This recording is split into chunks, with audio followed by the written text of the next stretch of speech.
Max Verstappen has just come off of the back of what is arguably the most dominant Formula 1 season by a driver. Ever. If you don't agree with that, let me actually start this video off by listing some of the most impressive records Max broke this year. Most wins in a season at 19, most consecutive wins at 10, most wins from pole in a season at 12, highest percentage of wins at 86%, most podium finishes in a season at 21 out of 22 races, most consecutive pole positions at 16, breaking the previous record of just 7, jointly held by some of the greatest F1 drivers in history, Senna, Prost, and Schumacher. Most points scored in an F1 season at 575, highest percentage of points scored out of all the points available at 92.7%, most laps led, leading 1,003 laps this year, also becoming the first F1 driver to have led 1,000 laps in a season. I feel like I could just end the video here, with these records really speaking for themselves. But instead, let's take a deep dive into what was probably the most dominant Formula 1 season ever.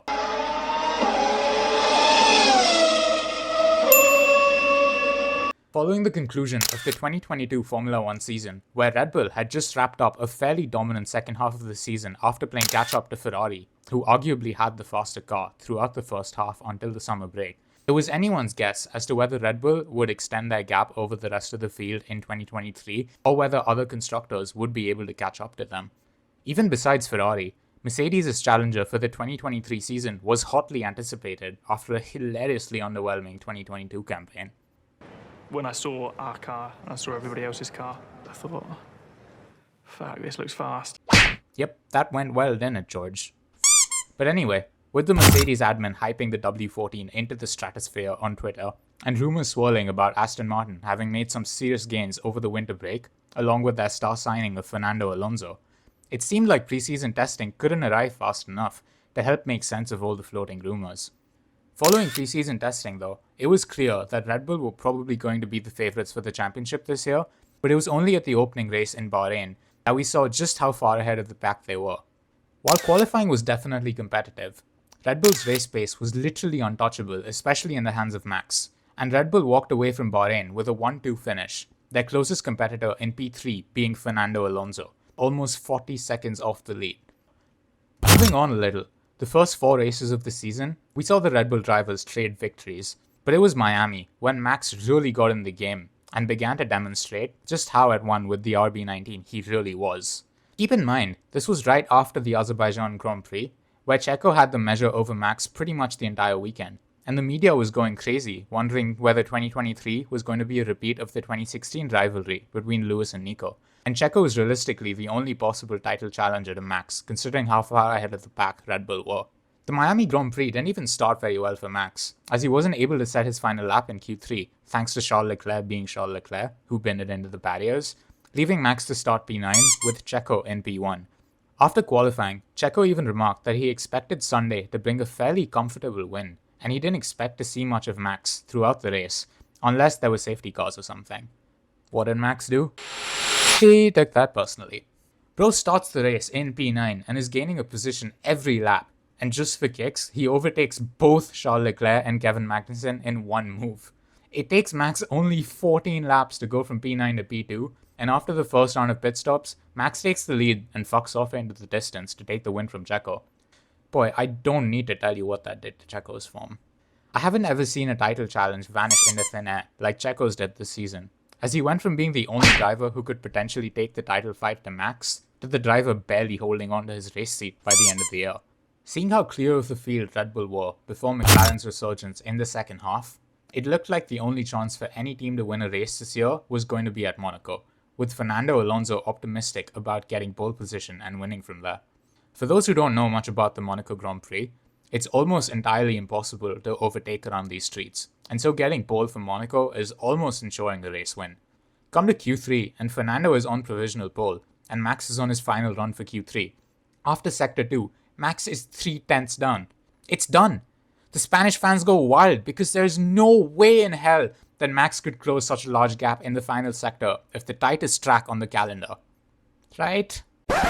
2 corners to go. This is where he was absolutely phenomenal before. Will it be the reigning world champion, or will it be a return to pole position for Fernando Alonso? Who's it going to be across the line? It's Max Verstappen who breaks Aston Martin position away. Fuck everything, bro. If Max can close such a large gap around the final sector at Monaco, what even is the point of racing? I'm a Max fan, right? But I knew the season was going to be dominant as hell. So I was rooting for Alonso at Monaco, mostly because I love him too, and he definitely deserved to win a race after so long. And so I was so confused after Q3 over how to react. Because on one hand, my favorite driver is on pole, and I know he's winning Monaco again now. But then on the other hand, there goes what looked like probably the only opportunity for a team besides Red Bull to win a race this season. The Belgian Grand Prix, though, gave me what was probably my favorite moment of the entire season. This I had reasonable dag in the first stint. I'd ask you to use your head a bit more. I can also push on if we do another stop. A little bit of bits of training. No, not this time. Keep in mind that this is literally the freaking race, and Max is so unbelievably calm, confident, and in control that he's making radio calls like that one. He's just been in a league of his own, where the entire grid is racing, and Max is casually running circles around the rest of the field, setting the pace.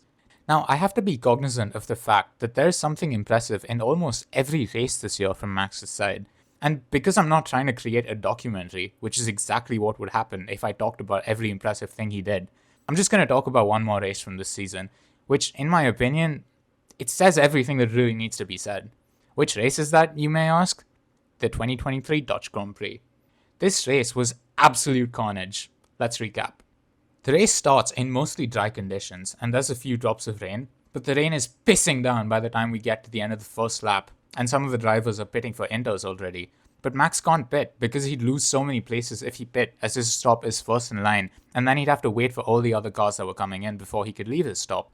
Max makes his pit for inters at the end of lap 2 and comes out 13th, while Perez is in the lead 14 seconds ahead. It's pretty bad for Max, isn't it? Wrong. Bro starts to gain 3 seconds per lap on Perez while scything through traffic, but then the rain stops, so Max pits for softs while he's in P2 and is up to P1 after Checo has made his stop too. Max is comfortably maintaining a gap to Perez, and then close towards the end of the race, the rain appears again out of nowhere, this time taken up another level. The circuit is blasting down with rain, catching out so many drivers at the end of turn 1, including Perez, Zhou, Tsunoda, and finally Bottas, who crashes into the tech row entirely, bringing out a red flag, with only a handful of laps left to go. Max handles the restart perfectly, fends off Alonso and gaps him by 4 seconds in a few laps to win the race. This race was so impressive to me because of Max's composure throughout the entire event at his home race, while he is racing for his 9th consecutive win to equal Sebastian Vettel's record. Simply lovely. He even managed to pick up another record along the way, for the highest number of pit stops made by a race winner, at 6. Speaking of records, there is one more that I didn't mention at the start of the video, which happens to be my favorite one. It's F1's biggest points gap between first and second place in the championship, with Verstappen extending a lead of 290 points over second placed Perez. He scored over double Perez's points total, winning the Constructors' Championship all by himself.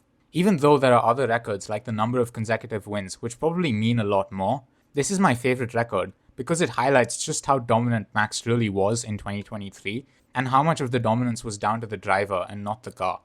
It's really unfortunate and honestly unfair when people talk about the achievements of any driver and say that they only achieved whatever success they did because their car was the best on the grid. I'm not denying that the RB19 is probably the most dominant F1 car ever, but to have a season like Max has had, you still need to drive the car and extract the most out of it, consistently doing the same thing week in, week out at every session. I understand that fans hate dominance, and so the easy thing to do is to discredit the driver, but I can guarantee that once enough time has passed, people will look back on 2023 as the greatest season ever, and Max will get the respect he deserves. Between the Miami Grand Prix, which was the 5th race of the season, and the Abu Dhabi Grand Prix, which was the last race of the season, Max literally won every single race except one. Had he won in Singapore as well, Red Bull would have won every single race of the 2023 season. Let that sink in. Red Bull, in a 23-race calendar, were one race win away from a fucking clean sweep of the field. Let me try that stat from a different angle. It would take me at least 6 times as long to name the races that Max Verstappen won this year compared to naming the races he didn't win this year. Just think about that. Max has this hunger to win every single thing he can, and established his dominance over his rivals and teammates in a way very similar to Schumacher's golden era. His desire to achieve a perfect weekend as often as he can is so alike to what Schumacher used to do with Rubens Barrichello, not letting him have any scraps of points at all, even being like a random fastest lap. And this inherent trait that Max possesses is part of what makes him so great. After you witness a season like this from any driver, it inevitably makes you wonder what comes next, especially when the driver in question is only 26 years old, already has 9 years of experience and 49 race wins to his name. If you look at Max's development curve, the speed has always been there, but post-2020, his consistency has been through the roof, with Fernando even commenting that Max has been maximizing his weekends more consistently than any other driver on the grid right now. With 49 wins already, the target is obviously set on Lewis's records, especially the number of wins and pole positions. While Max is almost exactly halfway there, I don't think it's far-fetched to say that he could definitely surpass Lewis's stats, assuming he continues to get the machinery he needs, especially after witnessing a season like 2023, where his consistency and speed make him seem more machine than human. Even in equal machinery, I think Max is the best driver on the grid as a whole, but at least for 2024 and 25, I expect Red Bull to maintain at least a slight advantage, which should comfortably allow Max to add at least 35 to 40 more wins to his tally by the time we get to 2026. Considering that Max is just entering his prime, I don't think there's anyone who genuinely believes that Max can't surpass Lewis's numbers, assuming he has the machinery he needs. If there is anyone, they're either delusional, Team LH intensifies, or they break headphones for a living. If you made it this far, please like, comment, and subscribe. Helps me a lot with the algorithm, especially because I'm a new creator. That's a wrap from me. Thanks for watching, and I'll see you guys in the next one.